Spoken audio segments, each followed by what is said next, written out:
Tem uma coisa aqui que mudou bastante, mas bastante mesmo. Às vezes a gente faz determinadas coisas, hoje é do áudio aberto, né? Que é o seguinte, eu já tenho essa perspectiva de escrever livros. E aí vou trabalhando o livro devagarinho, né?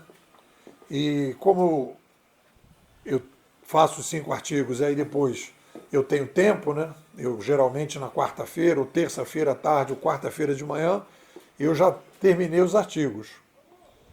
Aí eu tenho as missões que são os livros. É uma reflexão um pouco mais aprofundada sobre alguma coisa, organizando o acervo e tal. E ano passado a gente fez o Sapiens 2.0 e agora estou trabalhando em Casa do Eu, estou trabalhando um livro sobre Amor 2.0, minhas avaliações aí sobre esse mundo dos aplicativos e tal. E terminando um livro de poesia, começando outro, e ainda fazendo um outro que é um livro sobre fotografia artística. Agora mesmo a menina do supermercado, ela é uma pessoa muito interessante. As meninas do supermercado desse Armazém do Grão aqui de Teresópolis me surpreendem, né? Porque elas têm assim um cabedal interessante. Acabou de mandar mensagem, mandou umas fotos. Eu vou comentar as fotos, vou botar no livro de fotografia artística, como eu faria a edição, por que eu faria a edição, etc. Então, o que mudou aí na minha perspectiva que eu quero registrar? O LLM, eu estava fazendo áudio. O áudio tem, eu percebi, o LLM ele cria a partir de um PDF. Então eu faço o artigo, vamos lá, eu faço o artigo, aí pego o artigo, coloco, né? Aí já tem um prompt que eu peço para ele fazer um resumo do artigo, aí coloco o resumo, boto o artigo inteiro, boto as melhores frases selecionadas pelos 5 mosqueteiros, Claude, Perplexity, Manus, GPT e Gemini. Peço para ele selecionar as frases, aí seleciono as frases que estão dentro do artigo, frases que foram criadas pelo GPT, e aí peço para ele fazer então um vídeo. Ainda tem frase dos autores, e aí eu faço uma seleção, peço para os 5 frases de autores que vão ilustrar o texto, peço, e aí coloco tudo para ele poder ter ferramentas para fazer um vídeo. Aí ele faz um vídeo de 5 minutos. O que mudou? Eu agora, no fim de semana, produzo muitos vídeos. E aí coloco o Instagram, dependendo do vídeo, né? Se é da escola, eu boto no LinkedIn, no Facebook. E aí também tenho áreas diferentes no Facebook, no Instagram, que aí eu estou escrevendo sobre Paquera 2.0, Amor 2.0, vai para uma área, a área da escola vai para outra. Mas aí quando eu, por exemplo, trabalho num capítulo, no livro Amor 2.0, eu trabalhei num capítulo, aí eu vou lá, dou uma editada, jogo no LLM, ele faz o vídeo. Aí eu divulgo aquele capítulo. E aí o que é interessante é que eu estou disseminando, aí boto inclusive o link para o livro, esse é um livro aberto, o Amor 2.0. Aí, o que é interessante é que eu estou produzindo um texto, desenvolvendo um livro, pegando uma determinada ideia, separando aquela ideia específica, que é aquele trecho do livro, disseminando aquilo e ajudando as pessoas naquilo que você está refletindo. E aí eu estou tendo lá, né, sei lá, 800, 900, 1.000, até mais de 1.000, etc, pessoas que visualizaram, aí tantas outras curtiram, tantas outras marcaram como favorito, etc. Tal. E eu não tive isso no passado. Porque aí fica uma coisa mais chatinha, é porque você fala, tem que revisar aqui, aí revisa e tal. É você sozinho com você mesmo. No momento que você sente que você está disseminando e você está ajudando as pessoas com aquilo que você está fazendo, isso de maneira mais imediata, você acaba de fazer, já tem gente, que eu boto o link do livro, daqui a pouco você está escrevendo, aparecem pessoas em cima ali, né, no Google você vê isso, pessoas entrando para ver, para ler o livro, etc, etc. Então isso dá uma incentivada, isso dá uma animada, coisas que no passado eu não tinha. Então, essa história do LLM, que eu resolvi assinar, né, eu tenho produzido. Então, no fim de semana, sei lá, de manhã eu faço um Amor 2.0 em Casa do Eu, de tarde, né? Aí eu tô falando fim de semana, de quarta, quinta-feira, vou fazendo. Cara, uma porção de videozinhos são colocados ali e eu tô trabalhando. Aí, ao mesmo tempo que eu tô fazendo isso, eu tô aqui pintando de novo, tô desenhando, tô tocando música, tô fotografando. E aí eu vou brincando com isso, né? Não estou fazendo os artigos que eu estou fazendo durante a semana. É outra atividade. Uma atividade mais ampla, mais, no caso da escola, a Casa do Eu, que eu vou falar um pouco do artigo que a gente vai falar agora, né? A Casa do Eu é um subindo na montanha e vendo uma coisa mais ampla e tal. Quer dizer, não é uma coisa específica dos artigos do dia a dia. É uma coisa mais geral, uma coisa mais robusta. E o Amor 2.0 é uma reflexão aí da minha procura da namorada 3.0 e tudo que eu fui percebendo, fui sacando, etc, etc, e fui colocando lá. Então isso vai quebrando a rotina, isso vai te incentivando, vai te animando a continuar fazendo. Coisa que, de repente, vamos colocar desse jeito, né? Eu deixei de ser um escritor isolado. É isso que é o resumo dessa primeira conversa aqui, desse introito aqui, né? Que o pessoal jornalista chama de nariz de cera. É o início do papo. Então, esse papo aqui é o quê? É o papo da gente poder agora, ao mesmo tempo que quebrando a ilusão da escrita. É isso que aconteceu. Desculpa, ilusão não. Quebrando a solidão da escrita. Não é ilusão. A solidão.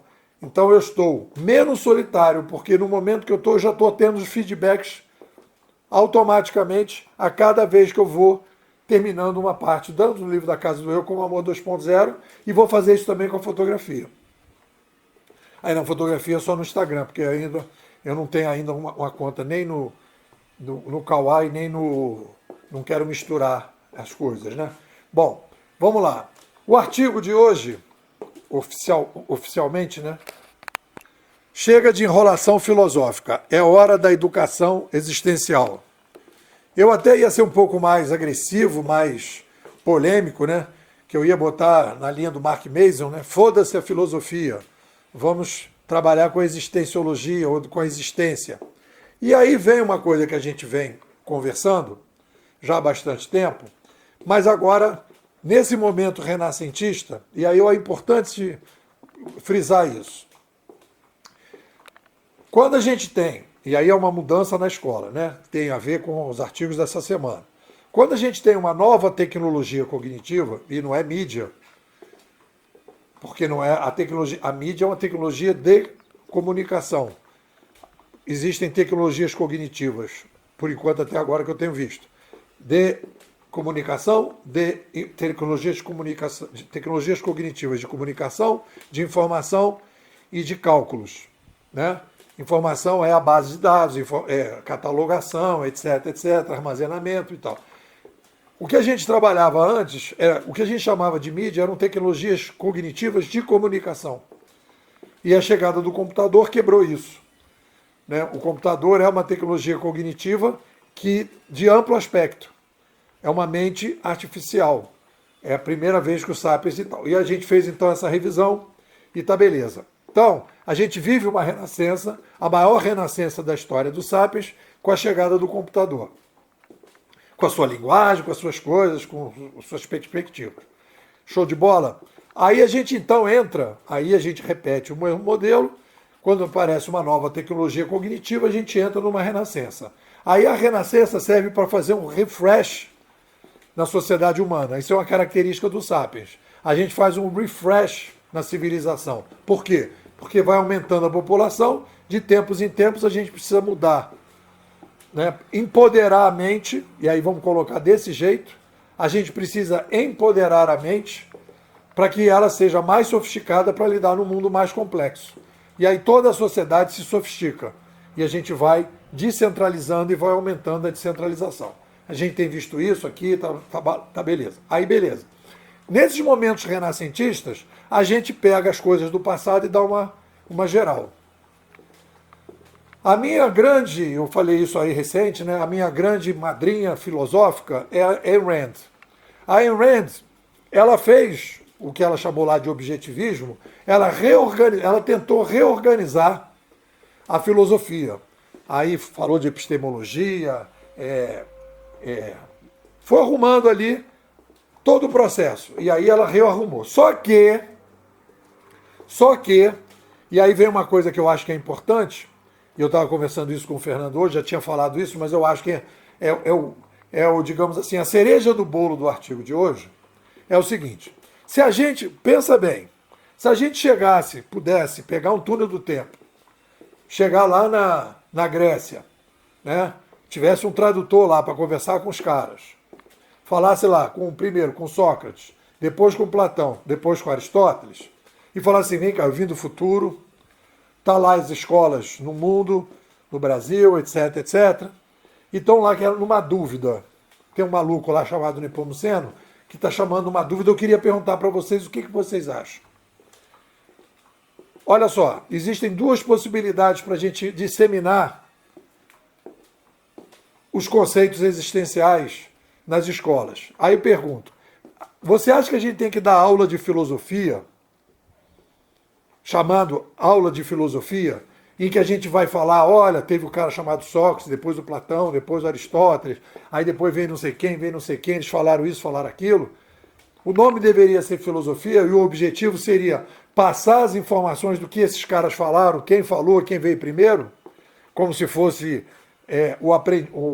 um decoreba igual à geografia, qual é a capital de fulano, qual é a capital de tal país, etc, etc. Ou vocês acham que a gente tem que ter um curso sobre existência? A melhoria da existência das pessoas. O que vocês acham melhor? E não falar nada de filosofia. O que você acha? O que vocês acham? O que vocês acham que eles iam responder? Que o objetivo que eles fizeram, que o Sócrates morreu, malandro. O Sócrates entregou a vida dele. Você acha que ele estava preocupado em que as pessoas pegassem a filosofia? O que é a filosofia? É uma biblioteca que se organizou o que as pessoas pensaram. Legal, bacana. Para meia dúzia de pessoas que organizaram, legal, bacana. Mas, cara, o que as pessoas precisam? O jovem precisa. O que os filhos das pessoas, inclusive tem várias crianças que estão nascendo aqui, filhos de alunos aqui da escola. O que essa galera precisa? Ela precisa de aula de filosofia ou aula de existência? Olha, a sugestão é você pensar no Sapiens, né? Que a gente é trimental, que a gente tem três mentes. É importante você sacar que a gente é finito, que a gente tem que trabalhar com a existência e fazer um projeto de vida. É importante você focar na zona de atuação e não na zona de preocupação. Para que eu vou falar de filosofia se eu vou passar para eles o filé mignon desses pensadores que passaram o pão que o diabo amassou? Sócrates é um exemplo. Mas tem vários outros. Pega lá o Spinoza, quando ele falou lá de Deus, que Deus é natureza, e que vamos acabar com essa brincadeira que Deus é religião, etc, etc. Cara, o cara foi expulso da comunidade judaica, e não foi só expulso, não.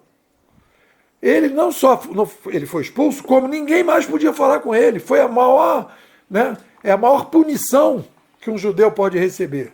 Os caras ficaram tão chateados com ele quando ele defendeu a ideia dele, e o que ele falou, objetivamente, entendeu? É que a natureza, Deus é a natureza. Se a gente vê uma flor, a gente diz, foi Deus que criou. Não, é a própria ordem espontânea da natureza. Transferindo de uma pessoa com barba bonitinha para o próprio processo da ordem espontânea das coisas. Cara, o cara foi... Pergunta para o Spinoza, vamos lá no túnel do tempo no Spinoza, pergunta para ele, o que você acha que as crianças têm que ter? O Spinoza, não sei o que, aconteceu isso com ele, não sei o que lá, nasceu não sei o que. Isso é importante. Mas o que ele deixou de legado para melhorar a vida das pessoas? Você acha que ele fez tudo isso para ficar recebendo nome de rua?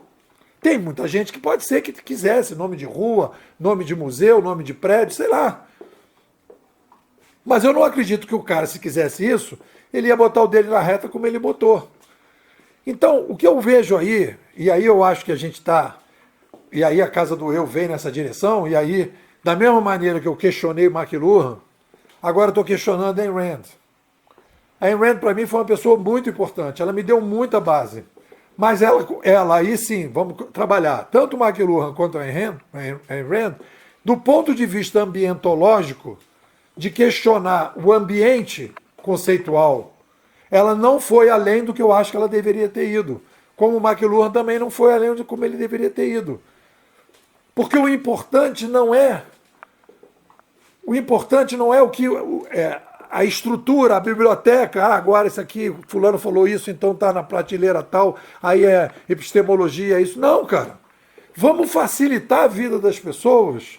E aí que vem a ideia da Casa do Eu, que não é uma coisa para você ficar viajando na maionese, é sugestões objetivas e concretas para você ter uma vida melhor, que é isso que o Sapiens 2.0, e a gente precisa popularizar os conceitos, as ideias, as propostas, as dicas, as sugestões, e não a filosofia. Aí eu fui de Mark Mason, botei foda-se filosofia. Então vamos lá. Melhores frases. O objetivo de todos os autores existencialistas que escreveram no passado, preocupados com Sapiens, foi oferecer ferramentas para uma vida melhor. A filosofia é uma espécie de biblioteconomia de questões essenciais do Sapiens, que acabou virando um fim em si mesmo, e não um meio para vidas melhores. No campo da filosofia, o que era mais importante, as dicas de uma vida melhor, passou a ser o secundário, e o que era organizacional, as formas de armazenar as dicas, passou a ser o principal. A filosofia deixou de ser uma ferramenta para que as pessoas vivessem melhor, e o pior, acabou por não mais passar o filé mignon das dicas melhores para as pessoas. Quando se analisa o currículo da filosofia, na maior parte dos cursos ministrados para os jovens, trata-se da história dos pensadores que foram chamados de filósofos, e não a passagem das dicas existenciais destes filósofos para quem está chegando. Chega de enrolação filosófica, é hora de educação existencial. A proposta da Casa do Eu, da Bimodais, é uma recolocação da conversa sobre vidas melhores. Aí vamos para as frases. Kant. O homem não é nada além daquilo que a educação faz dele. Camus. O importante não é descobrir o sentido da vida, mas viver uma vida que faça sentido. Epiteto. Não explique a sua filosofia. Pratique-a. E do Viktor Frankl.